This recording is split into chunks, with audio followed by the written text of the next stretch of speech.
शेतकरी बंधूंनो नमस्कार. तुमच्यासाठी आनंदाची बातमी आहे. दुष्काळ अनुदान 2023 आता या संदर्भातील जी काही भरपाई आहे ही मंजूर करण्यात आलेली आहे आणि या संदर्भातील शासन निर्णय निर्गमित करण्यात आलेला आहे. 15 जिल्हे आणि 15 जिल्ह्यातील 40 तालुक्यातील शेतकऱ्यांना ही भरपाई मिळणार आहे आणि यामध्ये कोणते शेतकरी अनुदानासाठी पात्र असतील याची माहिती या शासन निर्णयामध्ये पाहणार आहोत. त्यासाठी व्हिडिओ नक्की शेवटपर्यंत पहा.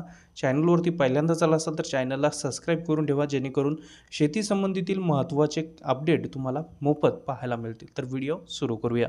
शेतकरी बंधूंनो, या ठिकाणी शासन निर्णय पाहू शकता. खरीप हंगाम 2023 मधील दुष्काळामुळे झालेल्या शेतपिकाच्या नुकसानीसाठी बाधित शेतकऱ्यांना निविष्ठा अनुदान देण्यासाठीचा निधी वितरित करण्यात येणार असल्याचा शासन निर्णय महसूल व वन विभाग यांच्याकडून 29 फेब्रुवारी 2024 रोजी शासन निर्णय निर्गमित करण्यात आलेला आहे.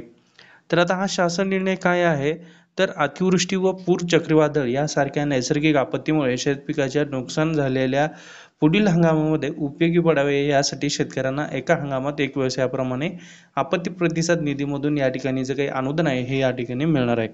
तुम्हाला माहीतच आहे की या अगोदर 2 हेक्टरपर्यंतच या ठिकाणी जी काही मदत होती ही मिळत होती, परंतु आता हिची मदत या ठिकाणी वाढवून 3 हेक्टरपर्यंत करण्यात आलेली आहे, आपल्याला माहीतच आहे. तर अशा पद्धतीने या ठिकाणी शेतकऱ्यांना ही भरपाई आता मिळणार आहे. तर थेट आपण शासन निर्णय समजून घेणार आहोत.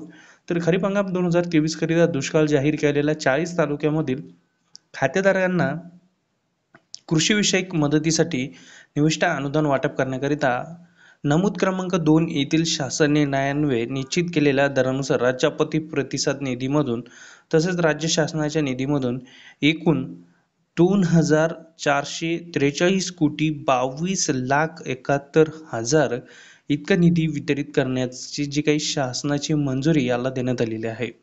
तर आता नेमकी कोणकोणत्या तालुक्यांसाठी हा निधी मिळणार आहे, यासाठी नेमकी काय अपडेट आहे हे आपण या ठिकाणी जाणून घेणार आहोत. तर आपण या ठिकाणी एका हंगामात एक वेळेसच या ठिकाणी भरपाई ही मिळणार आहे, याबाबत या ठिकाणी मध्ये आपण पाहू शकता. आणि त्याचबरोबर जर या ठिकाणी पाहिलं तर जे काही लाभार्थी यादी आहे ही प्रत्येक जिल्ह्याच्या संकेतस्थळावरती अपलोड करण्यात येईल. म्हणजे ज्या शेतकऱ्यांना मदत मिळाली आहे, मदत मिळाल्यानंतर वाटपाची कारवाई पूर्ण केल्यावर ती प्रत्येक जिल्ह्याच्या संकेतस्थळावरती अपलोड करण्यात येईल, याबाबत हे शासन निर्णयामध्ये नमूद आहे. तर आता सर्व माहिती आपण जाणून घेतलेली आहे आणि तुम्हाला हा शासन निर्णय हवा असेल तर तुम्हाला डिस्क्रिप्शनमध्ये याची लिंक दिलेली आहे, तिथे तुम्ही शेतकरी बंधूंनो या ठिकाणी पाहू शकता. खरीप 2023 हंगामातील दुष्काळामुळे झालेल्या शेतपिकाच्या नुकसानीसाठी वितरित करायचा जो निधी आहे हा वितरित करण्यात आलेला आहे शासनाच्या माध्यमातून. आणि आता या ठिकाणी एकूण जर जिल्हे पाहायला गेलं तर एकूण जिल्हे जवळपास या ठिकाणी 15 असणार आहे आणि 15 जे काही तालुके जिल्हे आहेत त्या तालुक्यामध्ये 40 तालुके असणार आहे, त्यांना या ठिकाणी मदत मिळणार आहे. तर या ठिकाणी तालुके सुद्धा तुम्हाला पाहायला मिळणार आहे. तर बाधित शेतकरी संख्या या ठिकाणी पाहायला मिळेल जिरायती, बागायती, बहुवार्षिक आणि एकूण. तर आता बाधित हेक्टर किती आहेत या ठिकाणी पाहायला मिळणार आहे. आणि त्याचनंतर अशा पद्धतीचं या ठिकाणी 2 हेक्टरपर्यंत बाधित क्षेत्र हेक्टर 2 ते 3 हेक्टरपर्यंत असणार आहे.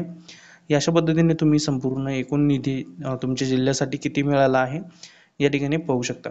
तर अशा पद्धतीचा हा शासन निर्णय होता जो की तुमच्या महत्त्वाच्या कामात पडणार आहे.